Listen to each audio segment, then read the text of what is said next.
question. How do you like or not like competing against Lamar Jackson?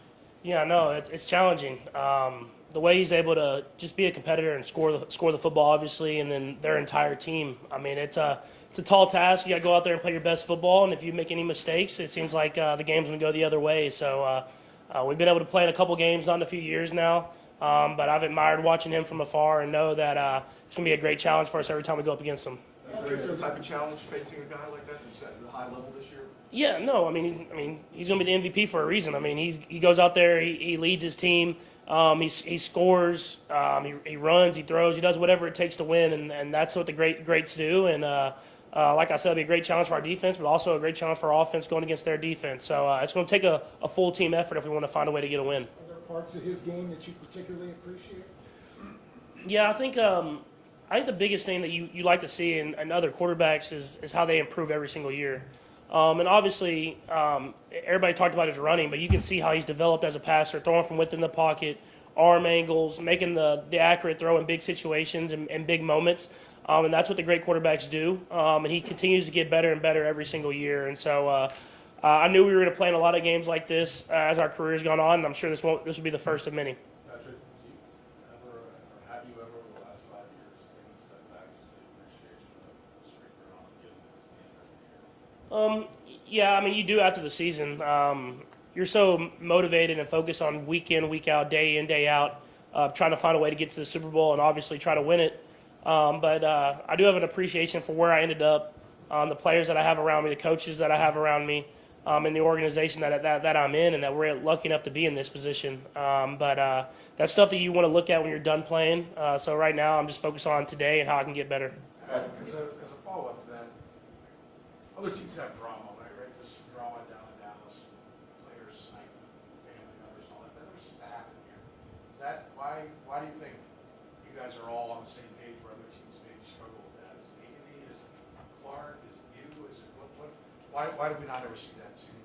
Yeah, I mean, it's Coach Reed. I mean, the mindset that he comes into the building with every single day, the leadership that he has. He comes in and we're about ball. We're about having our brothers back, going in there and doing whatever we can to win, but at the same time love each other and get the best out of each other every single day on and off the field. And that's kind of the culture that I got brought into, so I can't take claim to that. That's stuff that he had going for a long time. Patrick, just with you and Lamar, 2005 was the first NFL Conference Championship with two black quarterbacks. Last year, you with Jalen, first in the Super Bowl. Now it's going to be first AFC Championship with two black quarterbacks. Just with Lamar Jackson's criticism, the quarterbacking comments, stuff like that, is that something you look at and take into account of just how some people perceive the black quarterbacks versus how they perceive you?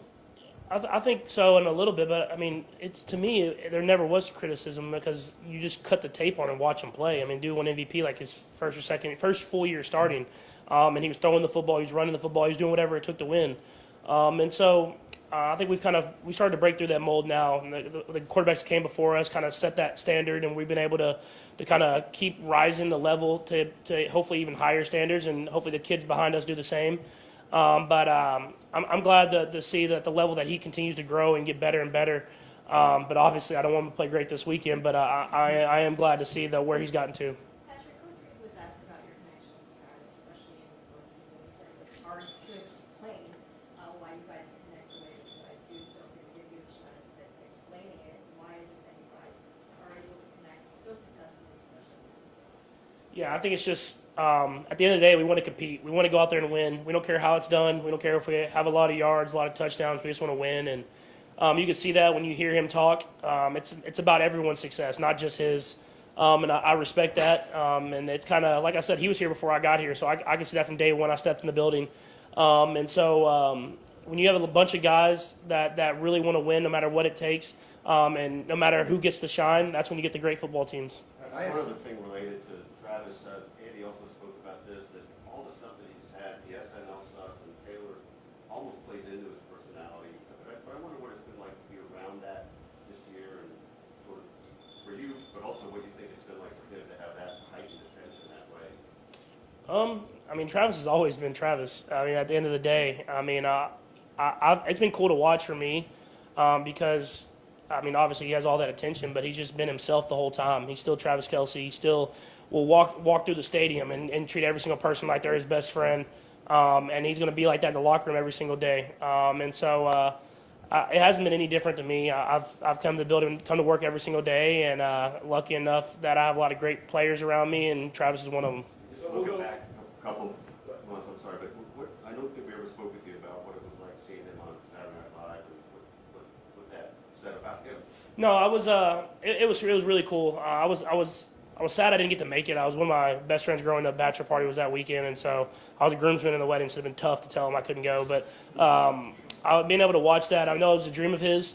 He knows all the skits from guys that have been Saturday Night Live growing up, and he was always telling me ones from like before I was even born. I'm like, Trav, I'm not the same age as you, dude. I don't know what that is. He's definitely, it was something that a goal of his to just be on the show, but to be able to host it, and he crushed it, man. I mean, that's something that hopefully longer down the line, if we'll keep hanging him on, that he'll be able to do more of that type of stuff after he's done playing football. So Pat's gonna go tomorrow too, guys. We'll just do the final three, starting with Todd. Go Todd. I asked Andy about how you warded off frustration when it didn't help you work through it. And he mentioned you being willing to teach and willing to work with the guys. Where does that come from, and why do you approach it that way? Yeah, I mean, I think it just comes from the guys before me. I mean, Alex Smith is the prime example. I mean, he was playing great football at top level, and he was teaching me at the same time.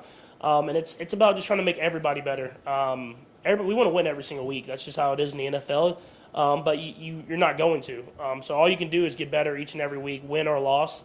And the guys did that, and that's why we're sitting in this football game now, and we're going to try to do our best to try to win this game and get better for the Super Bowl after this.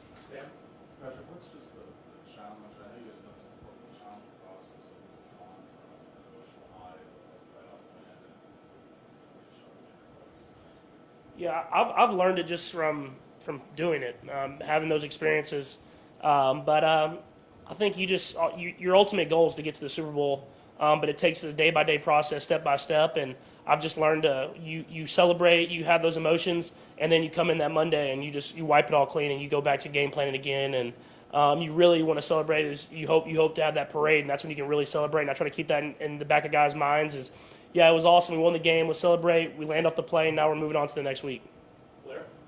Patrick, most of your life, there's one franchise above all that dominated the NFL, the Patriots. And, I think you referred to it a couple times, having Patriot fatigue. You're always there, right? Well, you've started on the path of the replacement team. I wonder if you relish that, how you feel about that, and what's out there. Yeah, I mean, we still got a long ways to go. I mean, they did it for 20 years, and so all we can do is take it year in, year out, week in, week out, and every single day. I mean, it's something that that's the long goal, is to win that many championships and bring those titles to this organization.